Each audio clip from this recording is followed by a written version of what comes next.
China and the United States are friends again, regardless of the Chinese spy balloons, the multiple spy balloons, regardless of China circling Taiwan and potentially taking out Taiwan, and regardless of China's support of Russia and Ukraine. All is well in politics. So let's go ahead and dig into what's actually going on and if we really are friends with China again. Now, Reuters put out this video, and I want you to watch this because you're going to realize that between China and the United States, what progress is exactly being made? You'll see this word progress throughout the article, throughout the video, and I'm still confused on what exactly this friendship is going to be. Good afternoon.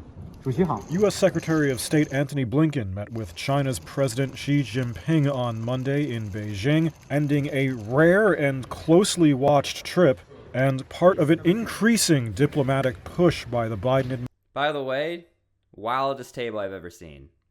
That is a wild table. That's huge. Administration to engage with China over their many disputes, from human rights to espionage, the war in Ukraine, Taiwan. How awkward is that? Hey, by the way, remember all that espionage and the human rights issues that's going on in Ukraine? And it's crazy that this happens and all of a sudden, yeah, we're friends again. We can trust you. On and more. Xi is hailing what he called progress in the talks, although it's not clear exactly what progress was made. There you go. This was Blinken after the roughly half-hour meeting. The reason that this is a concern for so many countries, not just the United States, is that were there to be a crisis over Taiwan, the likelihood is that that would produce an economic crisis that could affect quite literally the entire world.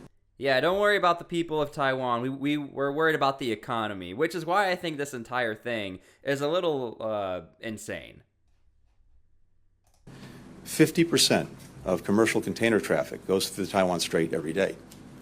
70% of semiconductors are manufactured on Taiwan. And for those of you who are not aware, semiconductors has been an issue for a while now when it comes to China. That's why they have not been able to totally advance all of their weaponry to be on the level of the United States and other major superpowers. They've always had lower technology due to the lack of semiconductors. If, as a result of a crisis, that was taken offline, it would have dramatic consequences for virtually every country around the world. Okay, that's basically the video. One last observation. I noticed that everybody else has a mask on except for Blinken and President Xi. Just thought that was interesting.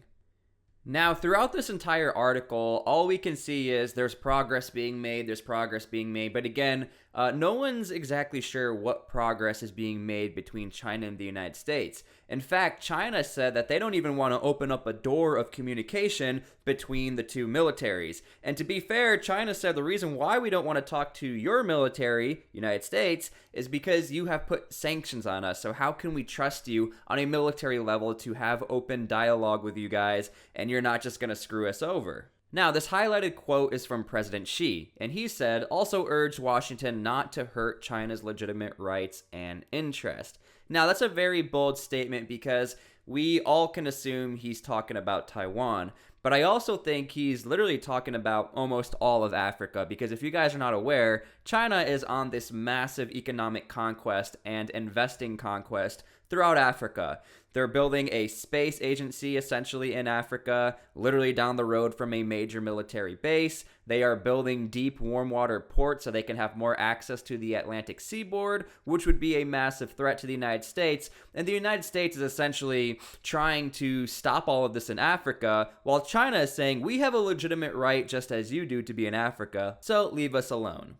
Now, there was no talk of spy balloons, at least publicly. We don't know anything about that. Again, technically, China did not agree to have open doors of communication between the spy balloons, but the United States also has to be a little careful because, look, we also have spy balloons and spy capabilities over China, and China has even verified that themselves. So we always have to be careful when we try to call out China because we could get called out for being a little hypocritical. That's why you're most likely not seeing anything about these Chinese spy balloons, because I know it's going to get brought up in my comment section at least. Now again, I am always optimistic when it comes to peace and seeing some sort of progress, but even according from Blinken, this seemed to be more about Taiwan and more about the economy throughout the world, because if Taiwan keeps getting messed with, our market gets messed with, and so does China. And honestly, China, they probably don't care because they have their own things they're trying to do. But for the most part, this is a good thing. This is a good thing we're talking about the economy. This is a good thing we're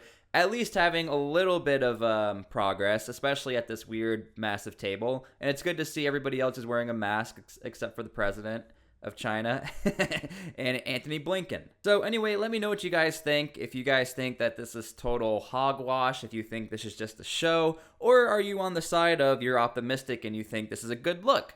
The United States and China have always had the weirdest relationship in all of history. They've always both had to sort of ignore what we are both doing, both in Africa, Europe, in general, all of our best interests for our own countries.